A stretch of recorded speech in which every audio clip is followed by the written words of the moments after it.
Alam mo, kapag mag-a-abroad ka, dapat buo at malakas ang loob mo. Dahil kung hindi rin lang buo at malakas ang loob mo, huwag mo nang ipagpatuloy pa. Kapag nang ibang bansa ka, dapat kaya mong lahat dahil marami kang kalaban doon sa pupuntahan mo. Nariyan ng lungkot dahil mapapalayo ka sa pamilya mo. Isa yan sa pinakamalakas na kalaban na pwedeng umatake sa'yo. Nariyan din ang takot. Takot at pagkabalisa kung maayos ba ang lugar na mapupuntahan mo. Maaari ka ring panghinaan ng loob dahil tanging sarili mo lang ang tutulong sa'yo sa oras ng pangangailangan mo. Pwede ka ding madepress dahil sa sobrang daming problema na darating sa'yo at lalo na hindi mo pa kasama ang pamilya mo sa tabi mo. Pagkawalan ng pag-asa na makakamit mo pa ba ang pangarap mo dahil kulang pa ang panggastos mo kaysa sa sinasahod mo.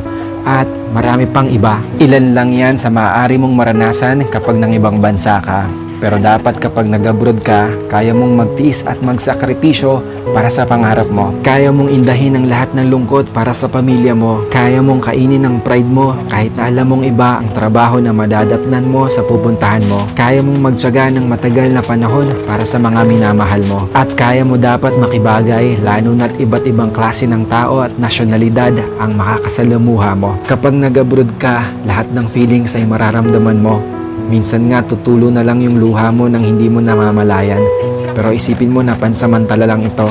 Dahil sa pag-alis mo, nangangahulugan na may pangarap ka para sa sarili mo at para sa mga mahal mo sa buhay. Dalawa lang ang pwede mong kahinatnan sa ibang bansa. Ito ay matalo ka o magtagumpay ka. Kaya dapat alam mo ang dahilan kung bakit ka nag-abroad. Hindi yung sinubukan mo lang dahil kung may dahilan ka, mas malaki ang tsansa na magtagumpay ka. Ang salitang abroad, masarap pakinggan lalo na sa mga taong hindi pa nakakaranas nito dahil ang nasa isip nila ay kapag nasa ibang bansa ka ay mapera ka o parang tumatay ka ng pera. Hindi porkit nag-abroad ay mapera na. Pagod at hirap ang katumbas ng bawat dolyar na iyong kikitain sa ibang bansa. Kahit